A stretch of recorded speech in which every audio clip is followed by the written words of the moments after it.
Hey everyone, so today I just did 0 to 100. I did a transformation makeup video, just like to see the difference, if that makes sense. It was just like, I had a nightmare with the Anastasia palette. I hate this palette now. I've tried multiple times now to use it, and it's just, both eyeshadows on my eyes look completely different colours, so I'm just gonna have to accept that I don't like the palette and that they need to sort it out. So yeah, if you want to know how I created this makeup look, then just keep on watching. So for primer, I'm going to be taking the Kiko Milano matte primer. This is literally hands down my favourite primer ever. It's just so like matte but hydrating, it's weird. And then for foundation, I'm going to be taking the L'Oreal True Match foundation. This again, I used to use this so much like back in the day, and it's still a really good foundation, and it's only £10. And then for concealer, I'm also taking the Maybelline Age Rewind concealer. This is in the shade Neutralizer. It's one of the newer shades, and it's just so yellow.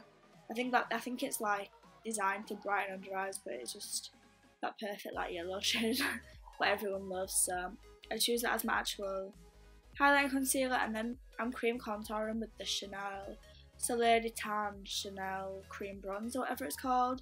The Bourjois one's very similar, since Chanel do own Bourjois, so if you're on a budget then I'd definitely check out the Bourjois one. And then I'm going to be baking and setting my face with the Airspun powder. I bought this off Amazon for £16, and I do think it is as good as Laura Mercier. It just stinks of like minging flowery perfume. It don't leave a white cast, and it just does the job really well, to be honest. It is a really good powder, and I like how it comes with a powder puff, because a lot of people have been using them to bake their face also. Not bake their face, but use it to set their face. So then for bronzer, I'm taking the Makeup Forever Pro Bronze Fusion. I can't remember what shade this is, so I'll leave the shade name down below. All products will be linked down below also. But I got this from TK Maxx for £10. Honestly, I just keep looking out at TK Maxx because they restock like once a week, and when they do, they usually have really good makeup. So yeah, there's always like Too Faced, MAC, Makeup Forever, all sorts. I'm then just spritzing my face with the NYX matte spray. Face spray is actually really good, and then I'm going to be highlighting with Jaclyn Hill Champagne Pop Highlighter. I've had this for such a long time, and I always go back to it. It's just amazing. I feel like every YouTuber has this highlighter. I think this is the Morphe M510 brush. I've been using this over my Morphe M501. There's not that much of a difference, but I just like switching it up sometimes. Like I got bored of using the other one, so yeah, I'm just highlighting a lot on my face. And then I'm actually taking blush. This is the OFRA Bellini blush. I don't wear blush at all, and I literally just went, you can just see what happened basically. I went a bit too heavy handed. I hate my life. Right, I tried to use the Subculture palette from Anastasia, and this was the outcome. So, wiped it off, started again for one last time. I was losing the will to live, but I came up with this using the same palette. Again, it wasn't my favourite look, so I'm just going in with the Anastasia Modern Renaissance palette and taking the two transition shades. I forgot the shade names, but I'm just mixing them together and running that through my crease on a Jessup blending brush. You can buy them off eBay. Then I'm going back in with the Subculture palette. This is the last time I'm ever using this palette. It's just so, I'm speechless, and not in a good way. But I'm just taking the orange and the beige. I'm not sure of the shade names, but I'm just blending that into my crease, and then taking, is it called Fox? I'm not sure. I feel like the lighter shades in this palette are a lot better than the darker ones. Like, I do actually like these ones that I've applied now, but then when it comes to this one, even though I know you can get this in a single pan, it's just I don't know. I feel like the darker it gets, and like the more you put on, the more patchy it gets, and I'm taking this more purpley. This one's lethal. Don't even, if you're gonna be going out and using this palette for the first time, just avoid that colour. Like, my reaction's just saying everything. It just goes so patchy.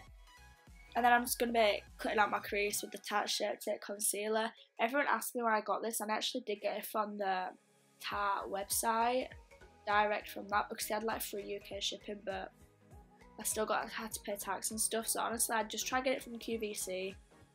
I think it's £28 from QVC, but you've got to buy the sponge as well.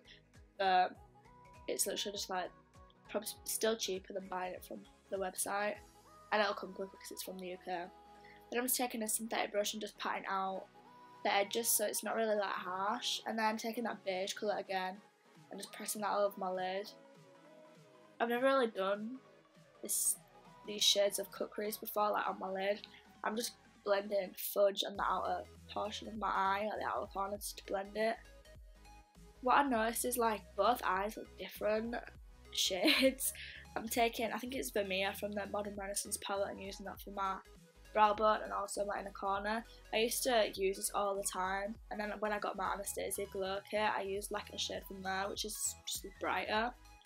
I am using fudge to smoke out my lower lash line. I feel like on its own it is nice. I still feel like the shadows work well together, like on top of each other, and then taking the orange to blend them out. I feel like that's what it is. Like, as soon as you start putting the dark ones on, they just look a lot darker and go patchy. But I am taking the Cocoa Lash from Amberroselashes, applying them off camera, and then I'm using Dolce K lip liner from Kylie Jenner. I don't like the actual lipsticks, but the lip liners are hands down one of my faves. The only reason I don't use them that much is because I'm like running out. So like, I don't really want to order off the website. But I am going to be taking Creme de Nude matte lipstick. Everyone knows this is my fave. It's just such a light nude. It goes nice with the dark lip liner. But I'm taking this L'Oreal Dazzle Gloss. One of the lip glosses, I've just started trying these out, and honestly one of my holy grails. They're just not sticky and just so creamy. So guys, that is a finished makeup look. This is the outcome. I love the lips. Face is okay, but these eyes, this palette's a no-go for me. Like, everyone hates it, and I'm one of them. I have tried it multiple times, different eyeshadows. I've tried everything, and they just turn out different colours on different eyes, and just patchy. I like the yellow and the beige for a transition, but the darker ones, So yeah, don't forget to like and subscribe this video, and let me know what other videos you want to see, because I'm going to be uploading a lot more now. I'm going to be uploading 3 times a week. If anyone knows any videos for settings for the Canon 7D, then tag me, because I'm struggling to find like the correct settings. These lips are a bit gooey, but it's okay. So yeah, I'll see you in my next video. Bye guys.